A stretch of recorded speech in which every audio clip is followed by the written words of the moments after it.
At this point, we have 6 exponent rules that we know so far, 3 for multiplication, 3 for division. Besides just wanting to have them collected together in a single location, we also want to see there are some relationships that are happening here. But let's quickly write down what the 6 rules are.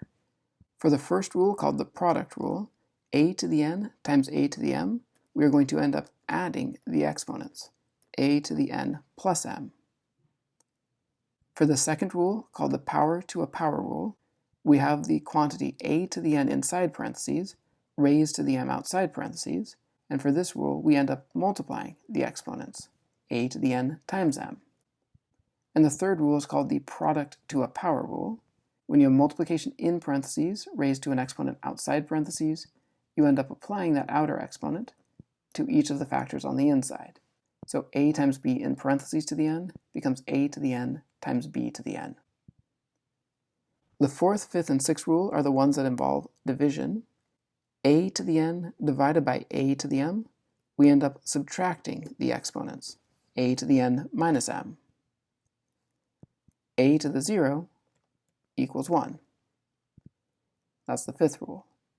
And the sixth rule, quantity a over b, then raised to the power n, we end up applying that outer exponent to both the numerator and the denominator, which gives us a to the n over b to the n. There are some things that we should be aware of here. The fourth rule applies only if a is not equal to 0. You can't have 0 in the denominator of a fraction, so from the beginning this rule wouldn't make sense if a had been 0.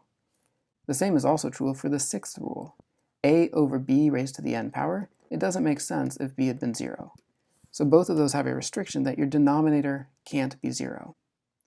For the fifth rule, the 0 exponent rule, we're also going to make the same restriction. We're not going to use this rule when a is equal to 0. Because of where these would have come from in the work that we're doing here, we don't want to introduce the possibility that we had 0 to the 7th over 0 to the 7th or something like that. We don't want those denominators to ever possibly be 0, so we'll restrict it to only use it when a is not equal to 0.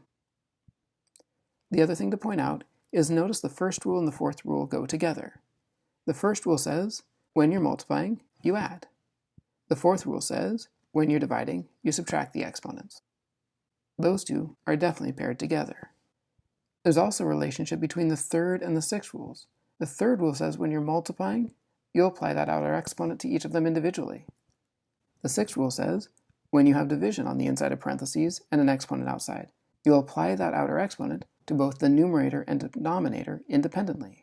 So those two rules are also very related. Understanding that relationship between the first and the fourth rule, and separately the third and the sixth rule, should be able to help you keep these straight when you need to use them in the future.